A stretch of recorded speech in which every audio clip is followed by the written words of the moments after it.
Hello, everyone. Welcome to the fifth episode of the Foot Basket Podcast. I'm glad you're here today. I'm glad you tuned into this episode. I just want to give thanks to everyone that's continuing to be a viewer, checking into every episode, and I just thank you so much for all the subscribers that I do have, the views that I am getting. So I appreciate all the support and just being with me during this journey. Just want to give all the glory to God, allowing me to be here, allowing me to do this podcast, and just being with me this whole time. And I know that He will provide a result. So I just want to give all the glory to God. So let's get into this episode. We have two questions this week, so let's get into those. It's two pretty good questions. I'm gonna start off with my first one. This one's from my boy Donald. Um, Donald asked, "Who do I think the NFL MVP is or will be?" And I want to I when it comes to my opinion, when it comes to MVP, especially when it's an NFL, we all know it's going to be usually a quarterback, maybe running back, wide receiver, but it's usually going to be quarterback. And of course, we know that like if you actually genuinely watch NFL, it's kind of in between two people right now, which is Drake May and Matthew Stafford. And I didn't really have an MVP yet before the two losses that the Rams had. I think it was kind of, for me, it was 50-50. Maybe some people really had Matthew Stafford before their two losses, or now it's really Drake May after the two losses. But it's like genuinely, like I think about the MVP race and how crazy it is when it comes to the NFL that the Rams lost two games, and although some may say Matthew Stafford has better stats, some may say that Drake May has better stats. It depends what stats you're genuinely looking at. Just because of the two losses, I'm like 99% sure Drake May's gonna win it. Um, if I gave my honest opinion, I think Drake May deserves the MVP. I think the biggest thing that comes out of Drake May winning the MVP this year, from my opinion, when it comes outside of the stats, is the efficiency and the leading of this Patriots team that I feel like is less talented. Um, when it comes offensively and the weapons he has, even the O line that he has, versus what Stafford may have, versus what Trevor Lawrence may have, versus what Josh Allen may have. When it comes to just the weapons that this team has, I just don't think that before the season that this team was really talented. But I think Drake May has been done really well as a quarterback to be able to put it together with what he has been dealt with, and he's played really efficient, really good, and I think he does deserve the MVP if it was my opinion. Um, and I like to stray away from stats when conversating about this MVP talk, just because of um, when it comes to voters, they really vote on who has the best record, not really who's the best player in the NFL. And I know that makes sense, like to some extent, but I really enjoy the idea that Drake May is leading this less talented roster to such a good record, and hopefully a good playoff push. So we'll see. But I got Drake May as winning my MVP this year. And then my second question comes from my boy Austin. Um, he said, "How well do I think the Warriors are gonna do in the playoffs this year?" Um, I think there's an obvious hole that the Warriors has, and that's if either big men or even a center at all. There's a lot of times where the running lineups of Draymond Green at the five. I've even saw. I was watching a couple games ago. They were running. I think Jimmy Butler was playing five. They had like Anthony Melton. They had Jimmy Butler on the floor. I'm trying to remember who else was on the floor. Of course, Steph Curry was on the floor. Jimmy Butler, I think, was literally the tallest player on the floor. And I don't know if the Warriors just don't care about how like they need a talented center. I know we saw that they had a really good playoff run with Kevon Looney as their center. But he was a center, and he did his role really well, which was getting rebounds, which was just being a big man in the paint and not allowing such effective drives. And I haven't looked at the stat. I don't know if this is even a stat, but I really want to look into how well teams drive against the Warriors, how many more points in the paint that they score against the Warriors versus other teams. Um, and I guess that's really the big question is, can they really make a big playoff push without a crazy good center? I think Steph Curry is gonna have his games, and when he does, it's genuinely like the Warriors can't be touched when Steph Curry is dropping these 45, 50 pieces, and when he's just hitting shots that are just ridiculous, like they're basically untouchable when Steph Curry's in that flow state. Um, so I think as honest as possible, I think I mentioned this in my first or second episode. Like I genuinely like if I did have the team that I hate, which I really don't, but if I did, it would be the Warriors. I think Steph Curry is that good that like it genuinely like upsets me in a way. But any hate or any like bias aside, I think the Warriors are a good team. I think they're a center away from making a big playoff push. But if they do make the playoffs, I don't see them getting out of the first round. And I think it's just that center position. It just makes me not feel as stable or comfortable with them making such a big playoff push. So that's what I have for the Warriors and their playoff push. So I appreciate the questions from Donald and Austin. I appreciate y'all boys for sending a question. If you want to be featured in the question segment for next week's episode or any future episodes, just text me on Instagram personally or on the podcast account, which is Foot Basket Podcast. You can also comment on these videos, whether you're watching on Spotify or YouTube, or you could reply for when I post it on my story. But and if you've already sent in a question, you can send in another question. So I appreciate you guys for sending questions. So I like involving you guys into this podcast as well. So let's get into what I have today. So for the NFL, I will be predicting my prediction for the playoffs for the NBA. I had something set up, and I was telling one of my friends about it. I was like, "Yo, this episode's gonna be so fire! Like, I already got this thing set up. I've already looked at my research." And then 3 hours before I record this, Shams posted that Trae Young is gonna be looking for a trade. So that's what we'll be going over today, and I can't wait to get some of these trade ideas that I have. So let's just go over these NBA games. This was a crazy week. I want to give a big shout out to the Clippers. I think the Clippers this week. I know the Clippers this week were balling. They were playing amazing. So shout out to the Clippers before I get into anything. Another thing I want to highlight is the Nuggets. Dang, for them to be playing with two-way players in their starting lineup, and Nikola Jokic goes down. I'm pretty sure Christian Brown and Aaron Gordon comes back next week, so hopefully it'll be better. But we really got Jamal Murray out there just trying to drop 45 and carry some not so good players. But I want to give those two teams some love. So let's get to some of these games that I've highlighted. I'm trying to remember which games were some of these were really good. There was the Warriors Nets game. This was December 29th, so this was a week ago. So it was a little bit ago. But this was a Nets game without Michael Porter Jr. and I don't think the Nets really played that bad. It low-key surprised me. I really thought before. I'm gonna really highlight this game because I really thought before before Michael Porter Jr., my MPJ went out, that if he was on the floor, they weren't even gonna drop 60. And they kept up with the Warriors most of the game. The Warriors took it away in the fourth quarter, but it was something to really think about. That like, does this team have some talent offensively and defensively? The biggest problem that they had was their starting lineup was genuinely, I don't know.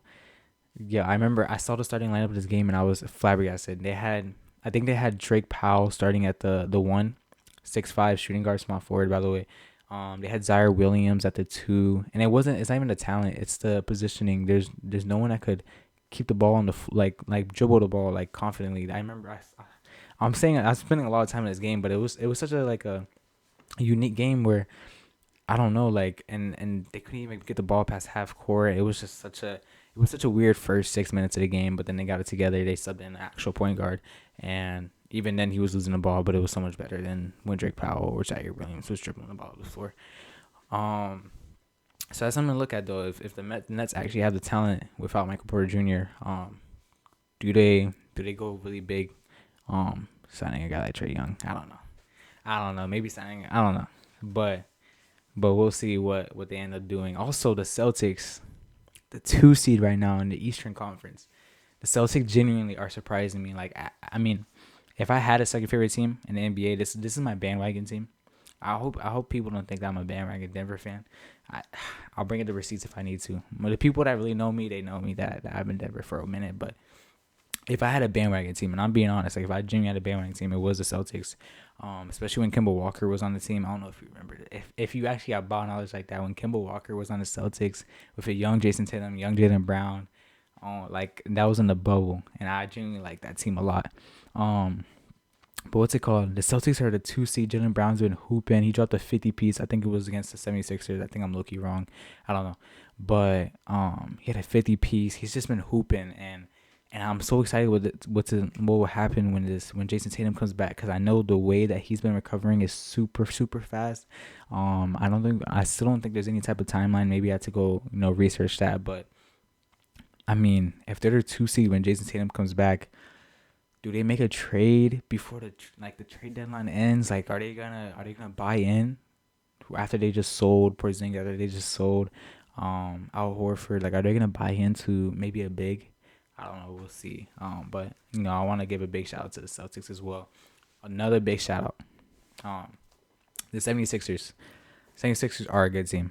And I don't know if I'm the only one that's surprised. Maybe I shouldn't be surprised. Maybe I got no ball knowledge, but the first point is I didn't think Tyrese Maxey was gonna be a top 5 scorer in the league, All NBA player, maybe second team, first team All NBA player. Second thing, I thought Joel Embiid was gonna be terrible, not terrible, but I thought he was gonna be washed. Joel Embiid has slowly getting better every single game, and he's looking like the normal Joel Embiid that we saw 2 years ago. Number 3, VJ Edgecombe is one of my favorite players to watch. Like, he's top 5 for sure. He's just a dog out there. I don't know. He's so fun to watch. So he's similar to Keontae. Nah, he's not similar to Keontae George, but like how much I love enjoying watching them.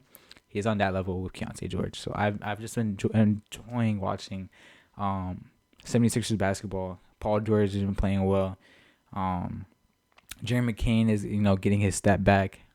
So we'll see what Jerry McCain turns into as the season goes on. But I've been enjoying watching the 76ers get some wins this week. They had a win over the Grizzlies. That was a really close win.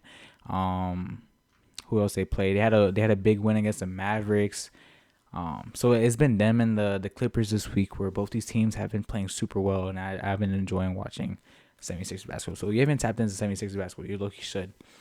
Another shout out I want to give to, again, the Jazz. I've been glazing the Jags for like 3 episodes now, and it's before I even started this podcast, I was glazing the Jazz, and I'm still going to, because I like watching them play.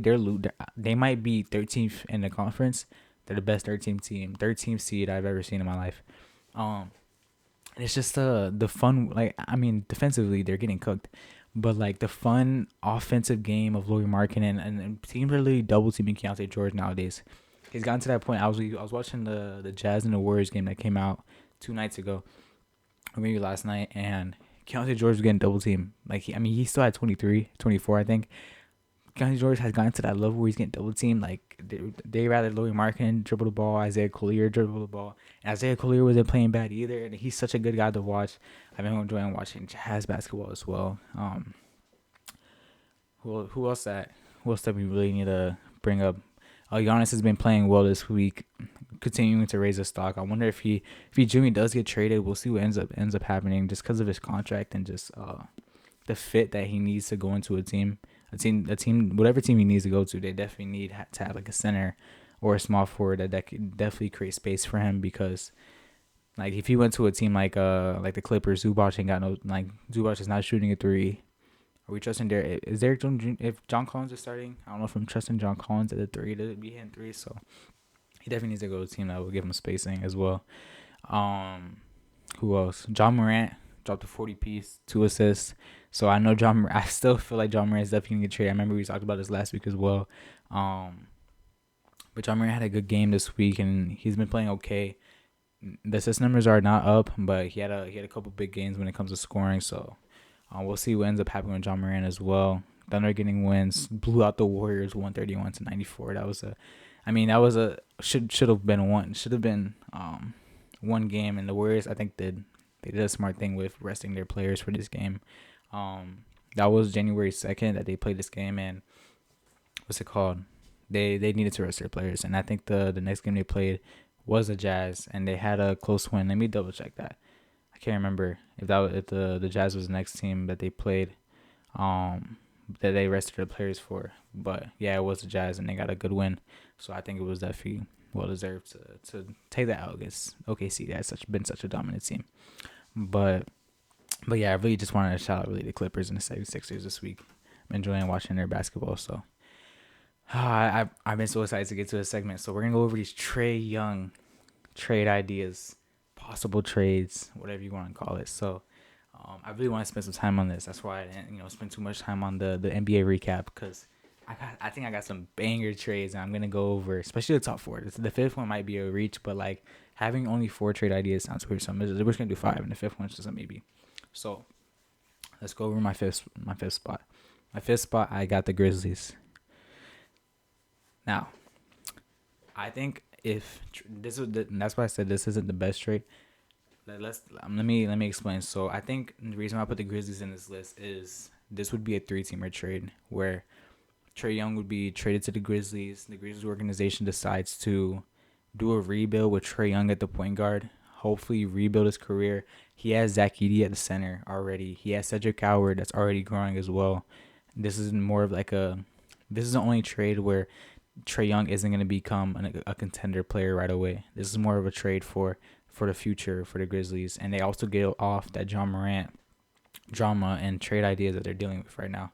And they send John Morant to a third team. I don't know if John Morant is a fit in Hawks. That's why I say the third team, or a fit in Atlanta. But that's why I say the third team as well, because whatever third team that he goes to, they could give a point guard to Atlanta. That's like a mid-level player versus. Because I don't think the Hawks are dealing with a point guard issue. I think Nikhil Alexander is playing well with the ball in his hands. I think Jalen Johnson's playing well with the ball. He's been doing so much better with the ball in his hands as well. So they don't need like a Trae Young. They don't need a John Morant on their team. I think like a mid-level. I don't know who it is who could come to that team. Not on my mind, but I think this would be a trade for the Grizzlies to rebuild with. So I think this was a good trade idea that I thought of when it comes to not for contending right now, but for Trae Young to get out of Atlanta, for John Morant to get out of Memphis, and allow these players to blossom somewhere else, and for the Grizzlies to do a rebuild. And I think the Grizzlies do need to do a rebuild. Like I think their rebuild would actually be pretty good. I don't know what their draft capital looks like, but with the first round picks that they got from Magic, that alone sounds like a pretty good rebuild to me. So I think that would be a good trade, and they need to rebuild ASAP because John Morant wants to leave anyways. The number 4 spot. So I was looking when I was before I say number 4, I was looking at the standings and like which teams could really. I can't wait to go over number 1. Oh my goodness! But which team could like really take that step, and who's like on the 10th seed, who's like in the 9th spot where they add a point guard like Trae Young and they immediately jump up to the top 4 spot. You know what I mean? I was looking at a team like the Blazers where I personally don't think the Blazers are as good as their record shows. There's been some games where they're fully healthy and they're going against a team that has some people sidelined, has some people that's being load managed, and they do not play a good game. And I think it's a lack of point guard play that they have there. I think a guy like Trae Young with Shaedon Sharpe, hopefully Shaedon Sharpe could continue to grow that defensive side of him. We of course see the offensive upside that Shaedon Sharpe has, but if you're gonna bring a guy like Trae Young to your team, your backcourt of Trae Young and Shaedon Sharpe, if this was a trade, is not good defensively, and you would need to ask a guy like Shaedon Sharpe to really step up to play defensively for Trae Young, where Trae Young's gonna fall short defensively. So I think if Shaedon Sharpe could really take that step defensively, you have a guy like Shaedon Sharpe that's gonna play at least okay defensively. He's gonna play amazing offensively. Trae Young, of course, we know what he can do, and he's playing good. You have, of course, Denny that can play on and off the ball. He can make cuts. He can make defensive plays. He's just all over the court, and he's also having an amazing season. And then, Jeremy Grant, just a corner 3 guy, and what's his name, Donovan Clingan. This is also a team where you could also spend some time with, where you guys don't have to really take this playoff push this season, where you could, even sign like a mid-level guy or trade away Jeremy Grant's contract. That's a great idea, because not too many people know how much Jeremy Grant is getting paid. He's getting paid as much as Trae Young almost. Nobody knows. They gave Jeremy Grant a big contract. If you didn't know, now you know. Jeremy Grant got a fat contract for no reason, but he does have a big contract that you could trade away. So this would be an amazing trade, I think, that can excel this team. So let's go to my third team. talked about this team a little bit during the recap. It's gonna be the Celtics. So I think before the season, thinking about trading Trae Young to the Celtics made no sense in my opinion. Before the season started, because I was assuming that this team would tank a little bit, maybe they'll do kind of what the Warriors did, where Steph Curry got injured, and then they had the draft of James Wiseman, and then the year after that, or the 2 years after that, they played really well and they won a championship. I thought this was kind of similar to what the Celtics would do, where they would have this gap year or two where they'll get a high pick, they'll draft a really good guy, and then go for it again 2 years from now when Jason Tatum's healthy, and you still keep all your guys. But with the Celtics playing so good right now, and they're them being the 2 seed, I don't. I think Trae Young would fit well, because Peyton Pritchard and Trae Young are kind of similar. They're really short guys. I think Peyton Pritchard has more of like a motor defensively than Trae Young, but they're both two small point guards that can really pass the ball. They both have a 3-pointer, so it's just I think Trae Young is just a better upgrade. Such a bigger upgrade, of course, offensively, and then it's not much of a defensive drop off. Excuse me. Besides just the motor that Payne Pritchard has, and this allows them to be super contenders when Jason Tatum comes back, where you have a big three of Trae Young, Jaylen Brown, Jason Tatum. You can even add Derek White in there. That lineup sounds good to me. Trae Young at the 1, Derek White at the 2, 3 Jaylen Brown, 4 Jason Tatum. Neemias Queta low key. Neemias Queta shouldn't be a starting center on a championship team. Neemias Queta's not playing bad this season. That's what I'm gonna say as well. Maybe you trade for a center. I don't know what you got to do, Celtics. I don't think Neemias Queta is a center that should be on a championship contender team. I'm not gonna tell you how to general manager your team, but Neemias Queta isn't playing bad. So whatever they do, I don't think it's a bad decision. I don't think Neemias Queta is too bad, but I think that's a great trade for the Celtics, especially right now with how good they're playing. The number 2 team, I don't know if I wanted to put the Celtics at 2 or this team at 2, but I got the Raptors at 2. The Raptors are also, I think they're their 4th seed. Before I checked this, and I think they played today, so I think they might drop, because that's pretty sure they were losing. I could be wrong. But the Raptors right now, the point guard plays Emmanuel Quickly, but they're playing pretty well as well. Where they have Brandon Ingram that's been playing really well. Scotty Barnes has been playing really well. He's been getting triple doubles. He's been having 20 games. Jakob Poeltl isn't a center that I feel like fits with Trae Young. So maybe Jakob Poeltl would be a trade piece if you acquire Trae Young. But that the point guard Trae Young, shooting guard RJ Barrett sounds really good to me when it comes to the defensive help that will help Trae Young. Because again, with all these teams, the shooting guard, whoever shooting guard is, they have to play defensively, because Trae Young is going to be such a liability on defense that you need that shooting guard. You need the pieces around him that's going to help him defensively when he falls off. But we know what Trae Young could do offensively. And another thing with this team is that none of these people really need the ball. Like Brandon Ingram, he could come off the screen, get the ball on the mid-range, and he'll pull up for the jumper. Same thing with Scotty Barnes. He'll get in that post. Trae Young will give him just an outlet pass or a pass at the post, and Scotty Barnes will do a turnaround, fade away, and hit it. And that's what I feel like this fit would do really well, just regarding just Trae Young could keep the ball like he did back in 2021 when the Hawks were really good, or 2020. No, I think it was 2021. I could be wrong.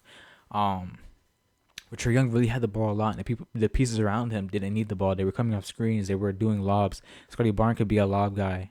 Brandon Ingram could even be a lob guy at 6'10". And of course, like I said, Jakob Poeltl isn't like the center I feel like is ideal for Trae Young's play style, but I think it will still fit well. So I think this would be a great trade as well. And in my number 1 spot, I really hope, I'm not a fan of this team. I'm not really a fan of Trae Young. Bro, I really hope he goes to this team, and it's the Timberwolves. The Timberwolves have been lacking point guard play so bad. They've been having Anthony Edwards basically playing the 1. And when he's not playing the 1, Dante DiVincenzo is playing the 1. Dante DiVincenzo is bringing the ball up the court, making plays. Whether he's turning the ball over or not, he's basically the point guard on the team. Do I know how to get there? No idea. When it comes to the money, I I mean, it could be like a guy like Nas Reed. I know they really like a guy like Nas Reed. Maybe Rudy Gobert is part of a trade, and you really trust Nas Reed at your 5. I don't know about that. Um, it could be a guy like Jaden McDaniels. Even though like it's just like another thing with this team is that I feel like the fans and the organization are really tied into these players. Like a guy like Nas Reed, I feel you can't trade away. Like he feels like a Minnesota guy. A guy like Jaden McDaniels, I feel like he's such a Minnesota guy. You know what I mean? But like when you could bring in a point guard where you know you're lacking point guard, like Mike Conley, it's time to go play golf. No, like as honest as possible. Like I think last season was like genuinely like the best that he can do at his age. But like now it's at the point where like you can't even start him, and it's just like as a backup point guard, it wouldn't be too bad, and especially when it comes to like the vet that he can bring to a team, especially as a backup point guard. Um, could be crucial. But I think, bro, if you bring Trae Young to this team, allow Anthony Edwards to play the two, like genuinely, and not like force him to be this guy that has to play make all the time and not make turnovers. Because if he makes turnovers, then he's gonna um get this hate and all this negativity because he's supposed to know how to become a point guard in a season or two, because Mike Conley isn't up to that par, and organization isn't bringing a point guard. And of course, you have Rob Dillingham as well, which could be a trade piece, or you could as well still keep him and develop him as well and allow Mike Conley to really be a third string point guard. Another thing you have as well is they've been trying Bones Highland at the 1, but it's just another thing with Bones Highland is that he's not really a playmaker. He's really just a scoring guy. He's having a lot of turnovers this season. He's been playing well, like offensively, like shooting, but when it comes to the turnovers and the playmaking, like Minnesota is still lacking that. So I think this would be such a good trade idea. I don't know how they could get there. I don't know if it's draft cap, I don't know capital. I don't know if Rob Dillingham needs to be in the trade. But I think that, like, bro, if Atlanta gives you to call Minnesota, you better spend your whole day figuring out what you got to do to acquire Trae Young. So I think that's what I got for Trae Young trade ideas, and I was so excited to talk about this segment because I think Trae Young's gonna get traded for sure, and I can't wait to see what team he goes to, because I think at least if he goes to one of these 5, besides the Grizzlies, like it really jumps his team up, in contention. So we'll see what ends up happening, but that's what I got for my trade ideas. Let's go to the NFL. So, of course, with this being the last week of the NFL, there was definitely some teams that rested some players, and there was definitely some teams that are like, okay, like I want to get the number one overall pick, number 2 overall pick, better seating in the draft. So, a game like the Saints and the Falcons, I did not watch. A game like the who do I even watch? Like the Dolphins and the Patriots, I did not watch. Like some of these games, I did not watch because, like a game like the Jets and the Bills, I did not watch. There was no point of watching that because we know that some teams are resting and some teams are tanking. So like there, it's not really as competitive as in like such a football game. So let me go over the actual like banger games. Let's go to the Monday Night Football, which was Rams versus Falcons. Bijan had a crazy game. If you had on my fantasy, I can't remember if fantasy championship was before this game or no, it was after this game. So if you had Bijan in your fantasy and you were in a championship, you should have won. You should have won your championship, no cap, because he probably dropped like a 40 piece.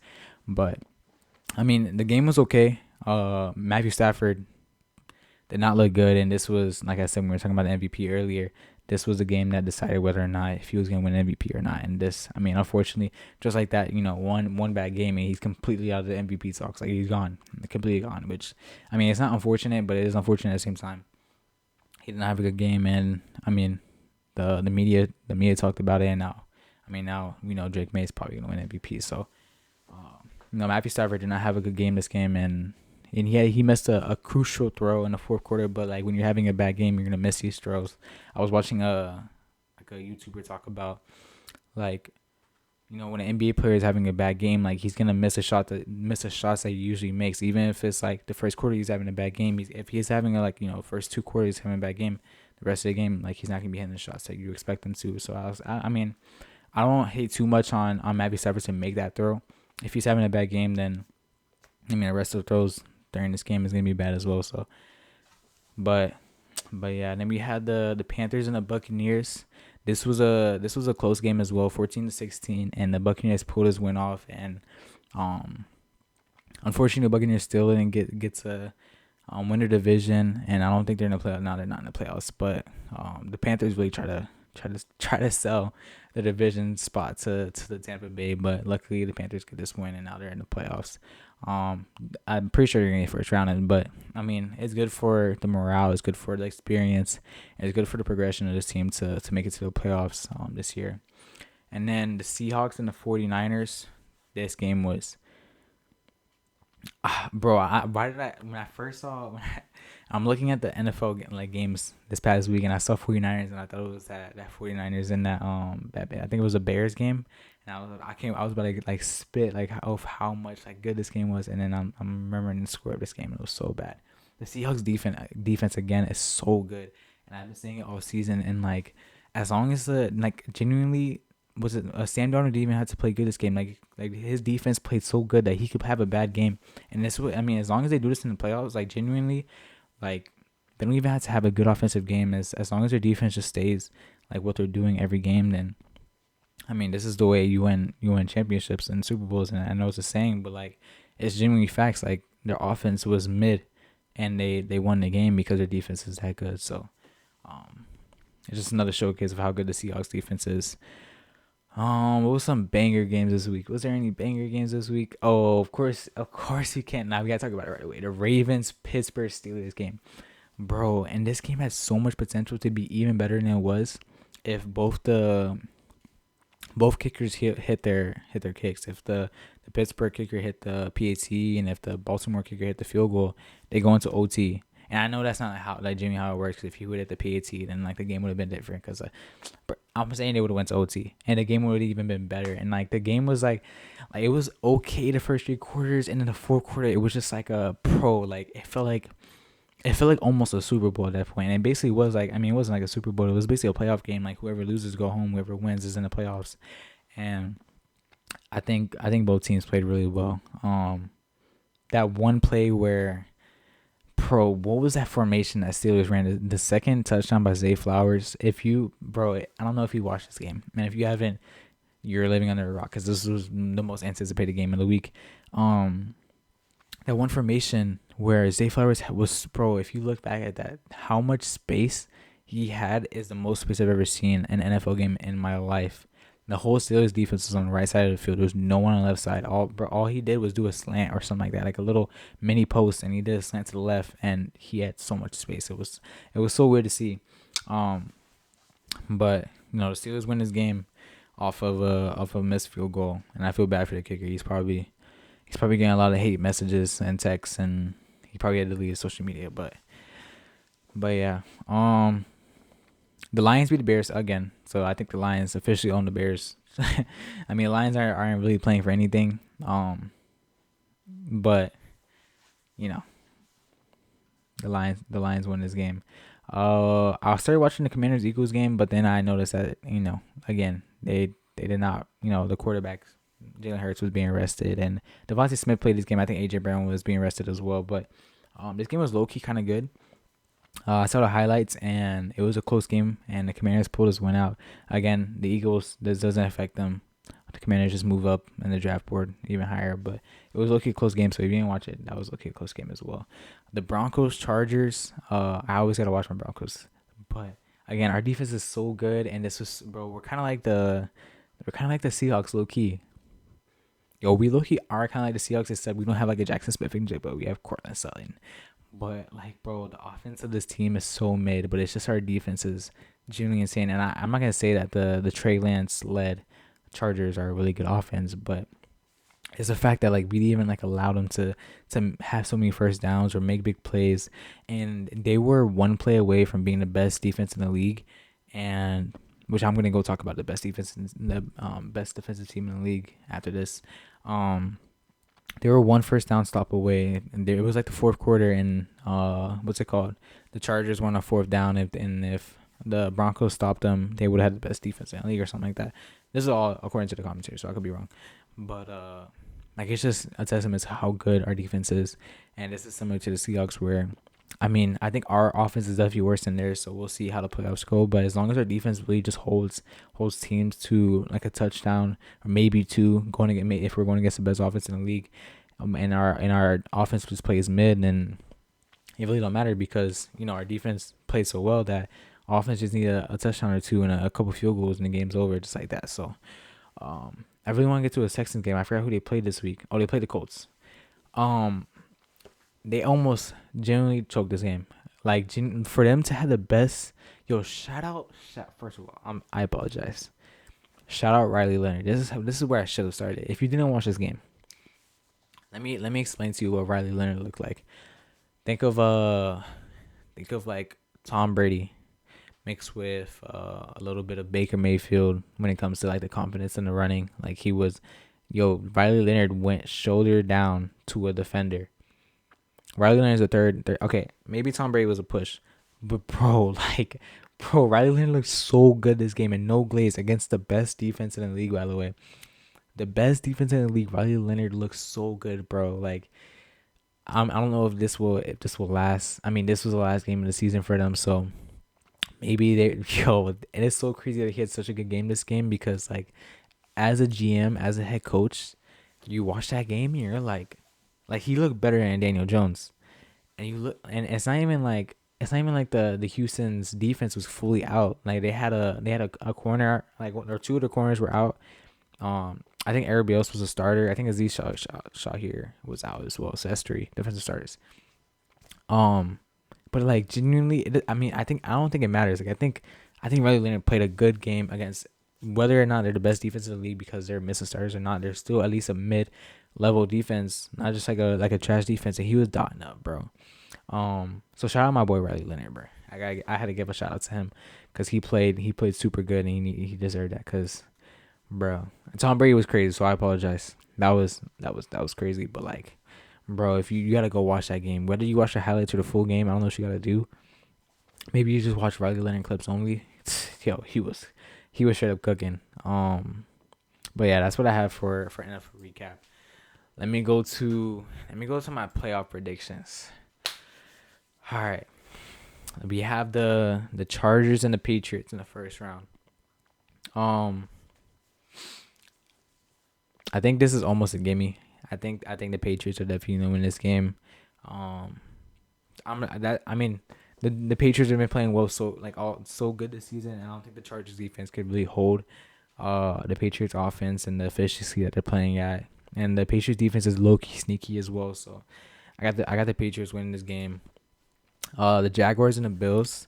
This is for sure an upset. I'm for sure gonna see. I think the Bills are gonna win this game. I think the Jaguars are still really good.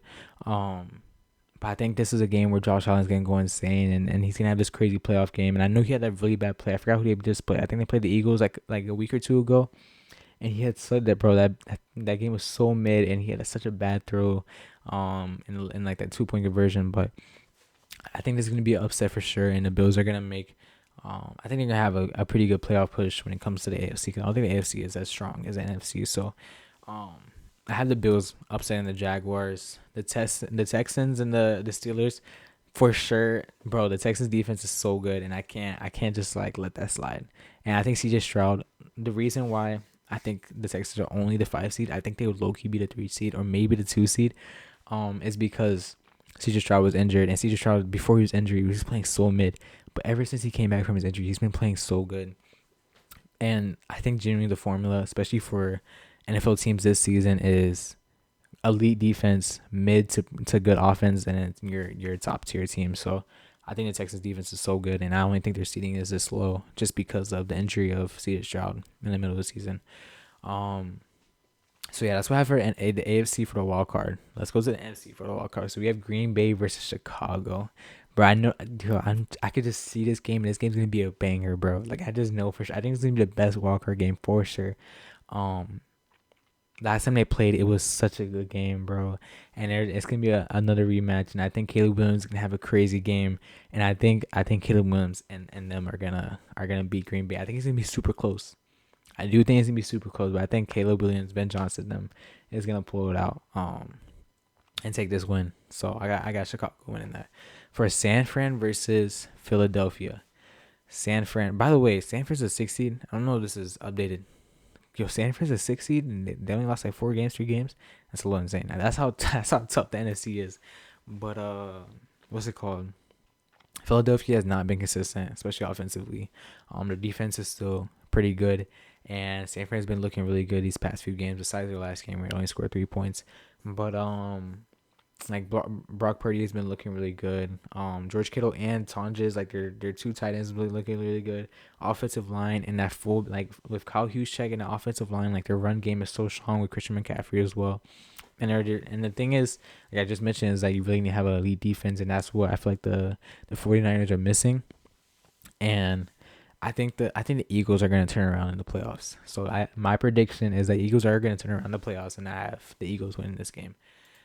And then, like, bro, this one I don't even gotta explain. Bro, LA Rams versus Carolina Panthers. If the Panthers win this game, bro, you don't know how flabbergasted I will be. I mean, I really am, high on the Rams. I think Matthew Stafford has had like 2 bad games. Um, excuse me, but I think the Rams are so good defensively and offensively. So I think the Rams for sure at this game. So the only upsets. Actually, I got 3 upsets technically. I have the Bills upsetting the Jaguars, I have the Texans upsetting the Steelers, and then I have the Rams upsetting the Panthers. Which again, the Panthers and the Steelers are only number 4 seeds because they win their division. I don't know if the NFL needs to change that rule and how they do it, but yeah, that's what I got. So now we have the Bills. This is the AFC. This is divisional. So we have the Bills versus my Broncos. I think genuinely as a Broncos fan, this is the team I'm most scared of. Like no cap. Um, actually the Texans are so good too. I don't know. I like low key like 3 weeks ago I would say like this is the team I was most scared of, but maybe I'm most scared of the Texans. But I think our defense is gonna clamp up the Bills, and I'm gonna try my best not to be biased. I'm trying my best not to be biased in this predictions, but I got the Broncos winning this game. Um, for the divisional, and then for the Patriots and the Texans, this is gonna be a really good game. I think this is where the Patriots are gonna fall off. I don't think I like I was telling one of my boys that I think the Colts and the Patriots are gonna be frauds during the playoffs. And maybe I'll get some hate for this, maybe not, but I don't got the Patriots win this game. I got the Texans defense and CJ Stroud win this game to go against the Broncos in the conference championship. Then we got in the NFC, we got the Seahawks and the Rams, bro. This is gonna be cinema. This game's gonna be so cinema. Um, this game's gonna be so good. And actually, like this game is like most like I genuinely have no idea who's gonna win this game. Um, the Seahawks and the Rams, bro. I think this game, Sam Darnold's not gonna have a good game. I think the offense is not gonna have a good game. I had the Rams winning this game. This is gonna be upset. That 1 seed's gone, just like that. Um, and then we have the Eagles versus the Bears. Again, I think during the playoffs, the Eagles are gonna turn around and know how to play football again. So I got the Eagles beating the Bears this game. So now we have in the AFC the Houston Texans versus the Broncos, and the NFC with the Rams versus the Eagles. Um, for the AFC, the Texans versus the Broncos. I can't let the bias get to me, right? I got the Broncos winning this game. That's all I gotta say.